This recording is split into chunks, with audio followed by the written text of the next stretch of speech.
asks you a question, it shouldn't be too difficult to answer. And knowing he's caught, Jinwoo has to put on a Hall of Fame, Oscar-worthy type of performance and get on some Future type of timing by straight up lying. Sensational. And he just gets a gaslight and fine shit saying he accidentally got lost in the dungeon. And funny enough, Cha believes him even though she swore he had a weapon in his hands 2 seconds ago. So Jinwoo starts walking back, and as he passes Cha, wait, hold on. Yeah, what's up? What? For some reason, he doesn't stink. Is everything okay? Yeah, but why do you actually smell good? All those other hunters smell worse in the middle school locker room. Straight Axe body spray mixed in with the stench of sweaty basketball shorts under jeans.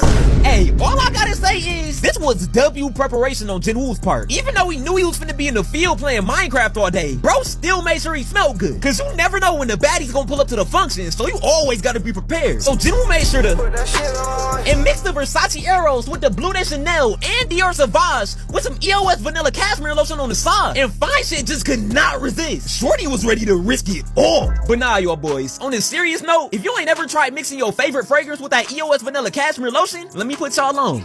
Game is game. But anyways, Cha ends up taking Jinwoo's badge and sees that he's an E-rank. So she immediately little bros him and sends him back with the squad. And even though he couldn't bag Cha on the first attempt, it's cool, cause Jinwoo was still high-key crossing her mind. So my boy in there. So Jinwoo links with the gang after lunch and starts chopping it up with OG, who's jealous that Jinwoo got to have a conversation with Cha. He was talking about some, whoa, golly gee, man, you're lucky. You actually got to have some one-on-one time with her? Even getting to talk to her is a pipe dream for guys like us. Oh my god, oh hell no, man, what the fuck? And do I even gotta say it? No? Okay, cool. Off this one interaction alone, I'm already knowing what type of dude OG is. Unk is the type of nigga who likes literally everything a baddie posts on her IG story. Like, I kid you not, it could be an actual thirst trap or a can of paint. It don't matter. That heart is getting sent regardless. And liking a bad bitch IG story is just like typing in Kaisenat's chat and hoping he notices. Like, bro, please have a little self-respect. You can't even fathom how much motion they got. I promise you, you is not on their radar, gang. But anyway, since he did such a good job mining, Jinwoo gets invited back to work another day. And since he still has some extra time before his reassessment, he agrees to come back to earn some extra cash. So we cut over to later that night, and lo and behold, we got fine shit up at 1 a.m. trying to get all the details on our boy, cause Jinwoo is still crossing her mind. Expose him! Expose him!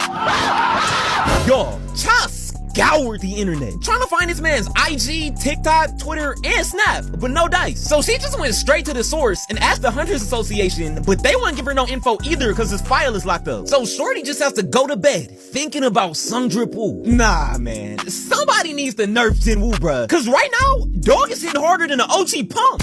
Pulling shorties with no effort. Wait, is this what it feels like to be Duke Dennis? Type shit. So fast forward to the next day, Jinwoo pulls up to the mining site again where they make quick work of the crystals and they even get to go to lunch early. So while they chilling, they get pulled up on by Captain Ki-hoon Song, an A-rank hunter and the leader of the secondary strike team that's gonna be taking on the A-rank raid in a little bit. And the reason that he's there is because he wants to ask the mining team if anybody will volunteer to be a bag carrier for the raid, since the guy that was supposed to do it flaked at the last minute. But wasn't nobody trying to take him up on his offer. This is like when your boy asks you to take one for the team and entertain the chop shorty on the 2-man. They know it's a setup. Damn. So don't none of y'all broke ass niggas want the hazard pay? I mean, shit, we got some baddies on the squad too. If you come, I can make sure you get a follow back on IG. Listen, Captain, respectfully, we're a bunch of D and E ranks, and that's an A rank gate. The hazard pay is cool and all, but we can't spend that money or flex that IG follow if we too busy getting sturdy with Pop Smoke after. So no one here is willing to help us? And the scene was dead silent until Jinwoo was like, I do it. And all the miners think he's crazy, but y'all gotta remember, they don't know the power of the Wooski. So Jinwoo heads to the gate with Ki-hoon, and this is when we get introduced to the secondary strike team, or as I like to call it, all NBA first team fine shit. And I'ma just apologize for what I'm about to say in advance, cause Raw, next question. Raw, next question. Raw, next question. Raw, next question. Oh my god. Stop it. Get some help. Hey, all I'm saying is, they lucky I wasn't on that strike squad, cause I would have been in that bitch trying to raid some different dungeons, you feel me? But anyways, the squad was out there with mad talent on the roster, looking like the 2017 Golden State Warriors with 6 A rank and 3 B rank hunters. But as they walking in, Jinwoo can't help but feel like something's off. He has that same bad feeling like he did earlier in the season at the Red Gate. But Jinwoo ain't even get the chance to think it over, cause the second the gang heard it was smoke, it was up. On instinct, the entire gang squared up and was ready to get active. And somebody in the shadows must have just popped Squirt Street, cause the squad just got blitzed by a whole pack of demon dogs. He blocks, then cracks this man down the middle like a Kit Kat. Then the tank through the Usa bro right here who was like, why you ain't reading first form? Swiss cheese! And to finish off the combo, Girly summons lasers, and these completely eviscerate the corpses of the rest of the demon dog. And after that first little scuffle, the squad knew something was up. They was just like, wait, this is an A-rank dungeon, and demon dogs are C-rank beasts. What are they doing here? And after looking them over for a second, General Peep said all the dogs have collars, meaning that these boys are domesticated. And that pretty much guarantees that there's somebody higher in the food chain that they gonna have to deal with. And right on cue, we hear...